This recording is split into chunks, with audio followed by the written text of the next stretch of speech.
Muito bem, para conversar comigo sobre a pesquisa Datafolha que acabou de sair do forno, os números ainda recentes ainda, cabe muito análise, não só de São Paulo, mas também de Rio, Recife e Belo Horizonte. Eu chamo Afonso Benites, editor executivo aqui do SBT News, para que a gente converse, Afonso, sobre essa pesquisa. Primeiro, Afonso, os números, por favor, como é que está esse cenário agora, nesse momento, em São Paulo?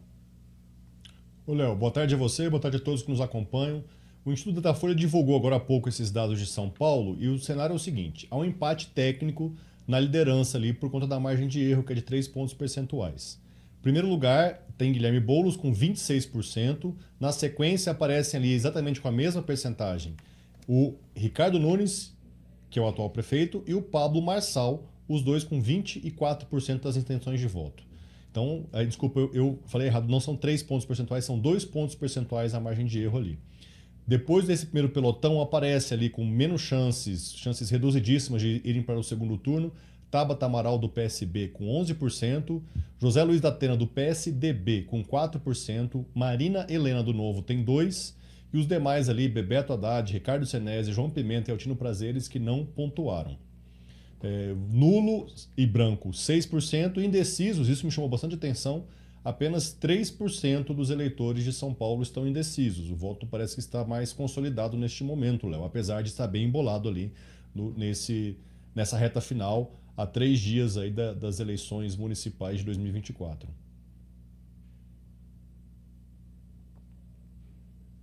Primeiro, Marçal teve dois movimentos e agora a gente pode considerar um terceiro movimento de Marçal ao longo da campanha, se a gente for observar pelas pesquisas. Primeiro, ele teve de fato uma ascensão grande, principalmente depois dos primeiros debates, claramente ali numa força das próprias redes sociais dele, inclusive com polêmicas em relação ao próprio uso envolvendo a justiça eleitoral. Determinado momento, com o início da campanha, da campanha na televisão, Marçal Nunes acaba ganhando musculatura, Marçal ali dá uma patinada, principalmente por explicações aqui, por conta da agressividade nos debates, dificuldade também em relação às mulheres, a buscar voto entre as mulheres na eleição. E agora esse último movimento, desacreditado, diga-se, por alguns analistas, que não foi o caso aqui da gente aqui no Poder Expresso. A gente sempre tratou Marçal, nesse caso, como um candidato de fato competitivo, mesmo naquele momento que parecia que ele estava, e possivelmente a partir das pesquisas, estava imprimindo ali uma queda.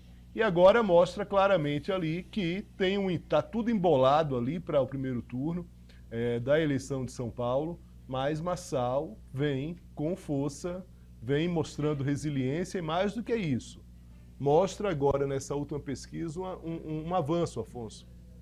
Esse avanço se deve muito aí, Léo, pelos eleitores que se declaram bolsonaristas ou de quem já votou no Bolsonaro. A gente olhando a pesquisa mais a fundo ali, Datafolha de hoje, a gente nota ali que houve de fato um avanço do Marçal entre os bolsonaristas. Vou trazer os dados para vocês agora.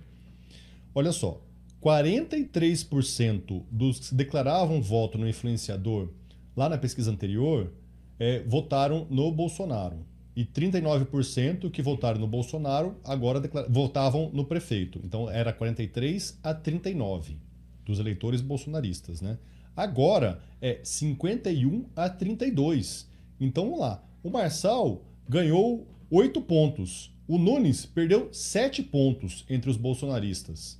Então, de fato, por mais que Bolsonaro não tenha entrado na campanha do Marçal, os bolsonaristas, os eleitores de Bolsonaro, encaram o Marçal como mais vinculado ao ex-presidente do que o Ricardo Nunes, de quem de fato é aliado oficial, coligado ali com o partido do Jair Bolsonaro, o PL, inclusive o vice do Ricardo Nunes é filiado ao PL, né? Então, além disso, também tem um avanço dos eleitores aí jovens para Pablo Marçal. Ele saltou de 21 para 29 e os que têm curso superior saltou de 20 para 25%. Isso tudo chama atenção, Léo, mas eu vou trazer um dado aqui que eu sempre trago nessas avaliações que a gente faz das pesquisas, que é rejeição. Ao mesmo tempo que Marçal avançou entre os bolsonaristas, Marçal cresceu um pouco ali na pesquisa e exatamente colou a mesma percentagem com o Ricardo Nunes, ele também aumentou a rejeição a Pablo Marçal. Talvez essa agressividade dele que você citou nos debates também tenham refletido nesse aumento da rejeição. Saltou de 48% para 53%.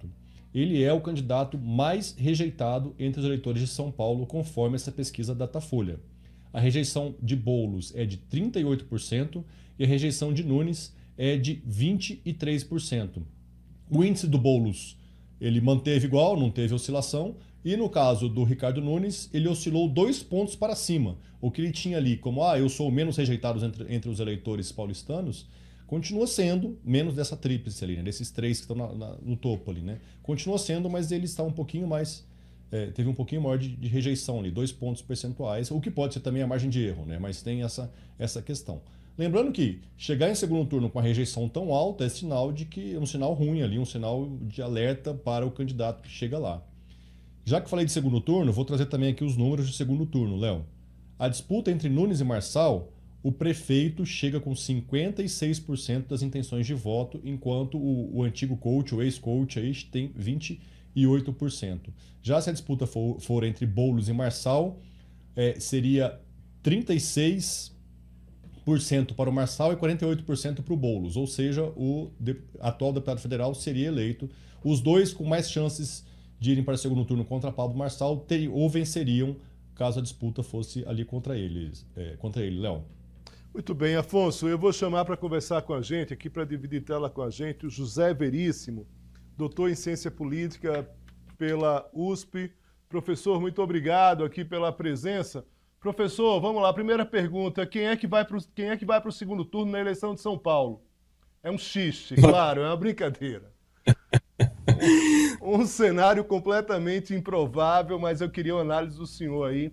Primeiro sobre essa resiliência do Pablo Marçal, e depois também mostrando aí claramente um fôlego, tem um avanço, ali a depender dos resultados, vai de 2 a 3 pontos percentuais ali de margem de erro nessa pesquisa, mas de qualquer forma existe ali um claro avanço do Marçal, que para alguns analistas, eu volto a repetir, aqui o pessoal do Poder Expresso, SBT News, a gente nunca duvidou dessa força do Marçal, mas muitas pessoas dentro do mundo político acabaram achando que ele poderia virar um Celso Russomano ou Mamãe Falei, enfim, esses personagens numa corrida eleitoral de São Paulo que acabam não se pronunciando, não confirmando aquela força.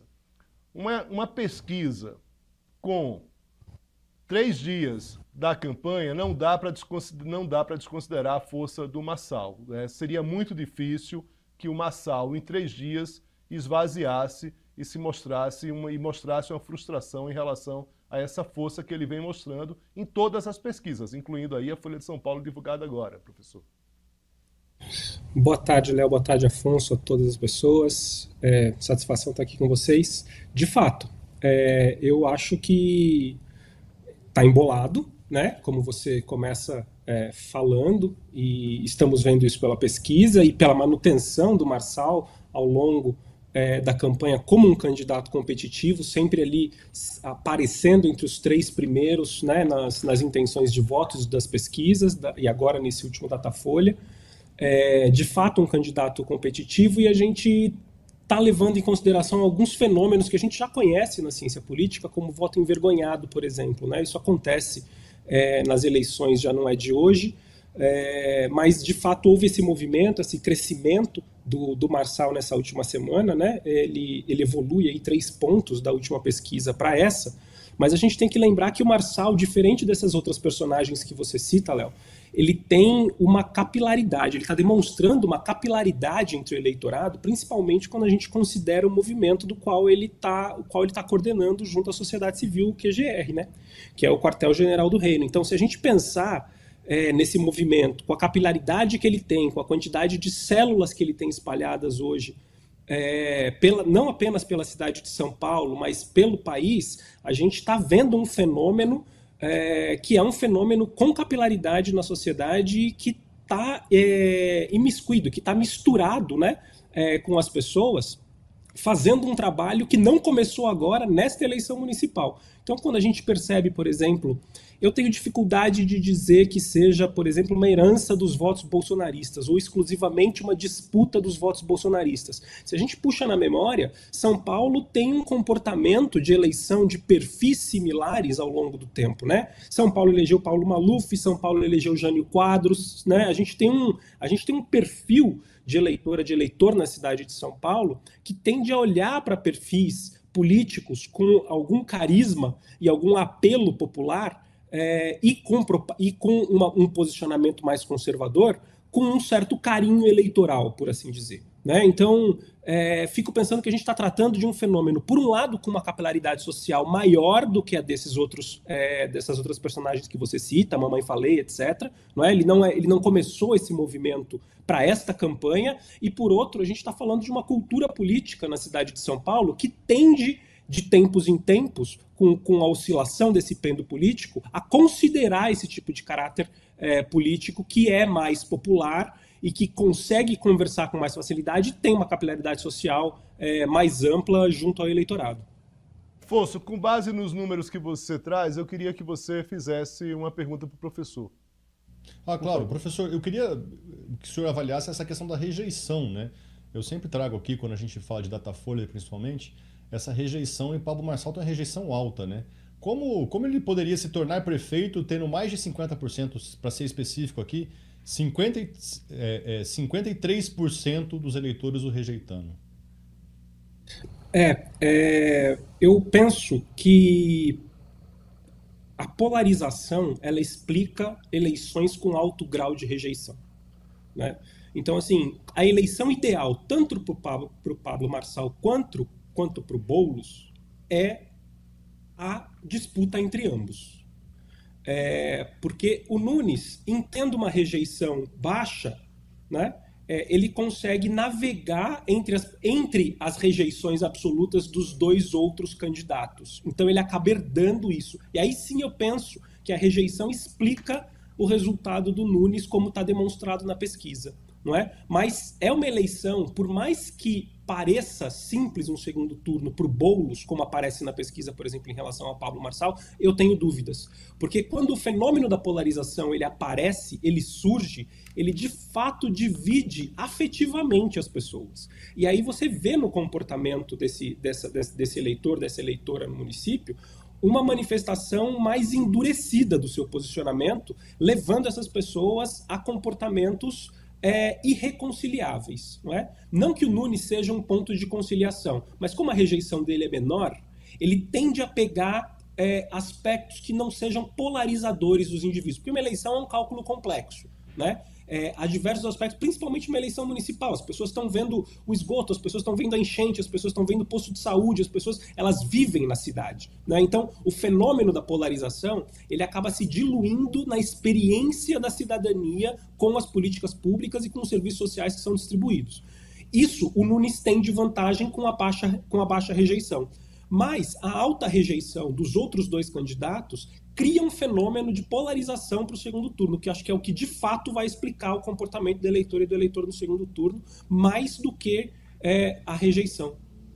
Pois é, professor, é importante essa questão que o Afonso coloca, porque nesse primeiro momento, de fato, analisando pesquisas, tanto analistas quanto jornalistas, a gente olha para a rejeição como ponto de apoio.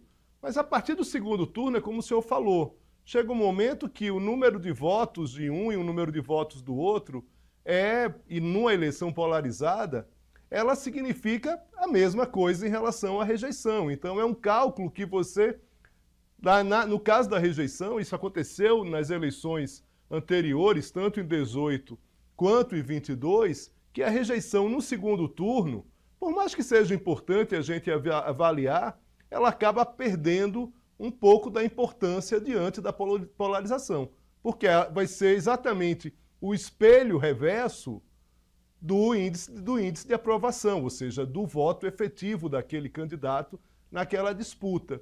Professor, Afonso está com os números também do Rio, que vai apresentar para a gente, mas o senhor falou de Bolsonaro, e a gente também tem aí, no caso do Ricardo Nunes, principalmente no momento que o Ricardo Nunes estava apresentando uma força maior, dessa disputa, em tese, ou pelo menos avaliada por algumas pessoas, entre o Tarcísio e o Bolsonaro. Eu venho dizendo ao longo dos últimos dias que eu não consigo separar ainda o político Tarcísio do político Bolsonaro. Tarcísio continua contido em Bolsonaro, como o Bolsonaro continua contido em Tarcísio. Então, por mais que o Bolsonaro tenha, de certa forma, não participado ativamente da campanha do Nunes, dizer que o Tarcísio mostra força de apoio ou coisa parecida, eu vejo questionado, porque eu não vejo o eleitor fazendo essa separação. Mas no caso do Rio, se Eduardo Paes não tiver cuidado, ele vai acabar tendo que disputar um segundo turno com Ramagem, e aí pode ser confusão, professor. Queria uma avaliação do senhor. Depois o Afonso passa os números gerais aí do Rio de Janeiro, por favor. Léo, de fato, o bolsonarismo ainda é um fenômeno, né? Do ponto de vista da capacidade que o ex-presidente Bolsonaro tem de transferir votos como cabo eleitoral ainda para as eleições municipais. Então a gente está vendo um esforço bastante grande dele nesse sentido, de manter essa popularidade, mesmo que ainda esteja inelegível ele, próprio Bolsonaro, como candidato para as próximas eleições presidenciais. A gente vê que o entorno, né, o próprio partido político, o PL e os próprios aliados seguem dizendo, apoiando a sua candidatura para 2026. O que acontece em São Paulo, especificamente, eu acho, em relação ao Tarcísio, e com esta baixa participação do corpo a corpo do Bolsonaro na campanha do Nunes, não é, que ficou marcada logo ali no começo, primeiro por um estranhamento, né, da família Bolsonaro, do Bolsonaro e da família Bolsonaro em relação a Pablo Marçal, e depois da manutenção do acordo político do município com a fiança do governador Tarcísio, que eu particularmente percebo uma situação do Tarcísio saindo fortalecido, porque ao mesmo passo que o Pablo Marçal aparece, né, como eu coloquei, como uma força social e política importante nesse momento, e se projetando para uma suposta eleição nacional daqui a 2 anos, caso ele não saia vencedor, ou em saindo vencedor e querendo se projetar, porque a gente sabe que a Prefeitura de São Paulo serve e seguirá servindo como plataforma para candidaturas nacionais.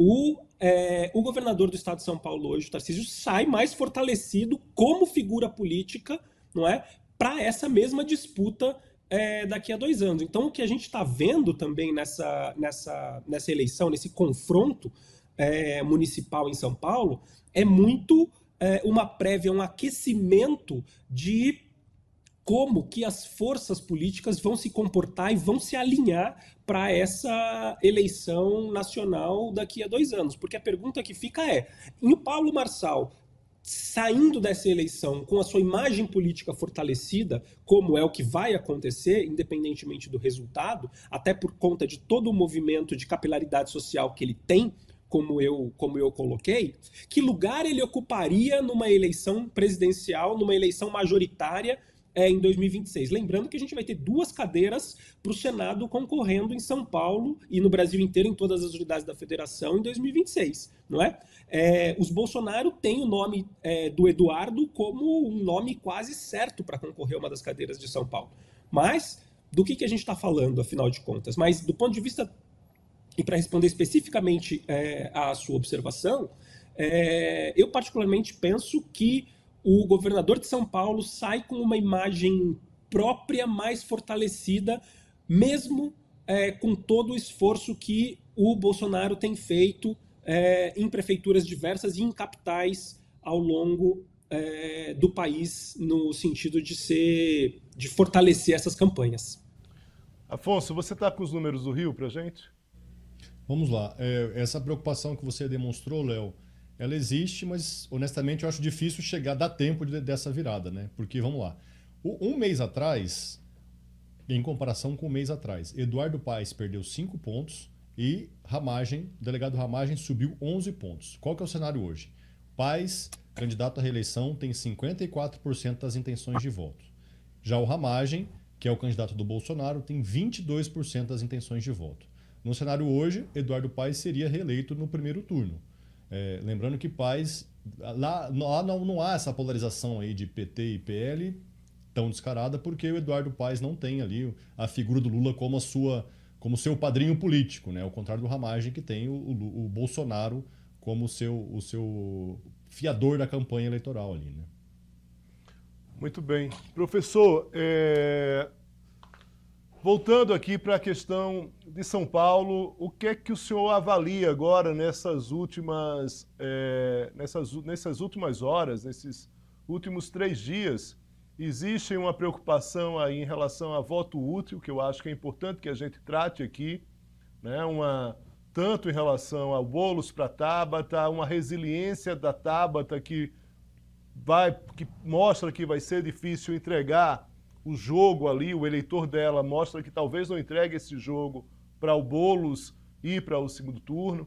Próprio também um voto útil aí efetivamente dentro da direita também, aí com alguns riscos, tanto para o Marçal quanto para o próprio Nunes, né? E também considerar que, com o fim da campanha no rádio e na TV hoje, a partir de agora, rede social é mato, né? Então, assim, e os candidatos vão ter uma dificuldade muito grande de contrapor determinadas ações enganosas nas redes sociais nas próximas 24, 48 horas, professor.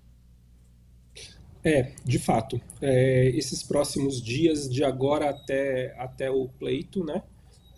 No domingo, vão exigir uma força extra digital, né?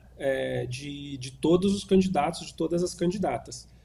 Em relação à questão do voto útil, eu acho que quem pode sofrer mais com isso é a Tabata, principalmente se a gente pensar que existiu esse movimento de voto útil em relação à campanha do Boulos, né? A gente viu nessa semana acontecer um manifesto de artistas intelectuais e personalidades da sociedade paulistana pedindo esse voto útil, né? Pedindo o que eles chamaram de uma frente ampla, uma defesa da democracia, enfim, mais um movimento de tentar também levar esse melhor cenário de segundo turno para a campanha do Boulos, que é o melhor cenário de segundo turno, na minha opinião, também para o Pablo Marçal, né? Que é essa tentativa de polarização dessas campanhas, né? Dessa polarização afetiva dessas campanhas. Então, eu acho que as candidaturas que mais sofrem com isso são as candidaturas da Tabata Amaral e do Datena, não é? A candidatura do Datena acabou não se firmando e derretendo ao longo do tempo, mas, ao contrário, a candidatura da Tabata expressa um eleitorado que tem percebido na candidata Tabata Amaral um produto político interessante para a cidade de São Paulo. Então a gente tem que olhar com atenção o resultado dessa eleição, porque ali no eleitorado da Tabata pode ser que haja votos tanto para um lado do segundo turno quanto para o outro, e não seja o próprio Boulos, né? Então ali eu acho que os votos da Tabata vão acabar contribuindo, se não decisivamente, porque há outros votos envolvidos, vão acabar contribuindo de maneira expressiva na condução do que vai acontecer no segundo turno. Afonso, eu queria a tua ajuda, Afonso, se possível, em relação... Tem outros dados de outras cidades. Para a gente fechar aqui com o professor, deixa eu só voltar aqui.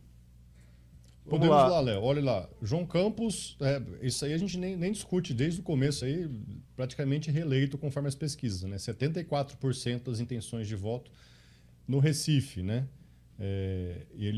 Levantamento ali, o segundo colocado é Gilson Machado, que tem 10% das intenções de voto. O terceiro ali, Daniel Coelho, do PSD, que manteve 5%, e Dani Portela, do PSOL, 4%. Esse caso, eu acho que são favas contadas, né? A aprovação de João Campos é altíssima no Recife, chance dele não vencer no primeiro turno é praticamente zero, né? Conforme essas pesquisas. Vamos para BH também. O Mauro Tramonte caiu em BH e ele empatou então com o Engler e com o Fuad. Lá tá tão embolado, então talvez mais embolado do que em São Paulo, né? A gente até trouxe aqui uma entrevista ontem com um cientista político, o Malco Camargos, que ele falava exatamente isso, que estava muito embolado, estava difícil cravar ali quem iria para o segundo turno. E os dados de hoje mostram ali que tem todo mundo com 21%, né? E com essa queda aí de Mauro Tramonte, que já teve 28%, ele empatou todo mundo e está complicado mostrar qual que é o cenário. O que está claro em Belo Horizonte até o momento é que a esquerda ali vai estar fora desse segundo turno, porque ela se dividiu, né? Duda Salabert do PDT tem 9% e Rogério Correia do PT manteve 6%. No meio deles tem ainda ali o Gabriel do MDB, que tem 7%. Então, assim, a disputa em BH provavelmente vai ser entre a centro-direita e a direita, tendo Mauro Tramonte do Republicanos, Fuad Noman do PSD e Bruno Engler do PL, hoje com 21%, conforme o Datafolha. Léo. Professor José Veríssimo, sobre Recife, a gente tem um candidato. Também se existia uma expectativa em relação ao Eduardo Paes, mas agora se fala menos disso, até por conta dessa queda dele nos pontos, mas no caso do Recife, favas contadas praticamente, aí, não dá para dizer, cravar eleições política com 48 horas, mas quase impossível ter uma reação ali do sanfoneiro, que é o candidato do Bolsonaro lá no Recife, nessa disputa com o prefeito João Campos. Eu queria que o senhor falasse um pouco sobre esse personagem. O eleitor do Recife, ao que tudo indica, vai dar uma eleição monstruosa para o João Campos, que se recusou a indicar um vice do PT, que fez com que o recifense praticamente assinasse um cheque em branco em relação ao prefeito daqui a 2 anos, porque ele sai para ser candidato ao governo do Estado. Então, ninguém sabe exatamente quem é esse vice do João Campos, porque ele disse, não, vai ser ele e ponto. Então, ele praticamente escolheu quem vai ser o prefeito daqui a 2 anos. Personagem, um político que vem de uma família tradicional da política, com o avô, com o pai, mas que consegue se mostrar muito afiado em relação à questão das redes sociais. Aqui em Brasília eu tenho experiência, eu sou pernambucano, moro aqui em Brasília, e uma amiguinha da minha filha mais nova fala do prefeito do Recife como se fosse um político dela por conta das redes, entende? Durante a tragédia do Rio Grande do Sul, as redes de João Campos foram muito mais efetivas do que os próprios políticos gaúchos, do que o próprio prefeito gaúcho. Queria que o senhor avaliasse rapidamente aqui esse personagem, João Campos, e o que é que se pode esperar dele num voo mais alto, primeiro para governador e depois num cenário aí mais nacional. Léo, eu acho o João Campos o produto político perfeito, né? Do ponto de vista da palatabilidade, né? Ele é jovem, ele é expressivo, ele é comunicativo, ele anda entre as pessoas, ele pinta o cabelo, ele faz vídeos na internet, né? Ele fala a língua de uma geração que ele consegue conversar sobre política com uma geração que por vezes tem se demonstrado um tanto avessa à questão do fazer político, não é? Governou por 4 anos, vai ser reeleito agora, muito provavelmente, a probabilidade dele não ser reeleita, né, como o Afonso disse, é quase nula. Ser prefeito de capital geralmente passa a impressão de que quando você sai da capital e vai para o governo, pela sede continuar na capital, você continua governando. Então, o custo político dele dar um salto de prefeito da capital para governador do estado, do ponto de vista do custo político, ele é um custo reduzido. A gente vê isso acontecer em São Paulo sempre, não é? Então, eu fico pensando que a gente pode esperar um João Campos, até por conta da pouca idade, bastante competitivo na linha do tempo. Ele sabe fazer alianças, não é? ele sabe se impor nas alianças, ele sabe capitalizar. Vamos ver como é que ele se sai como quadro nacional, não é? Mas eu creio que temos um produto político nacionalizável a partir do Recife, com a existência do João Campos a partir dessas eleições das próximas. Doutor em Ciência Política pela USP, Afonso Benites, editor executivo aqui do SBT News. Muito obrigado pela gentileza dos dois. Me ajudaram aqui nesse começo de programa aqui a traçar cenários e análises com a apresentação dos números. Um forte abraço para vocês e bom trabalho. Obrigado, Léo.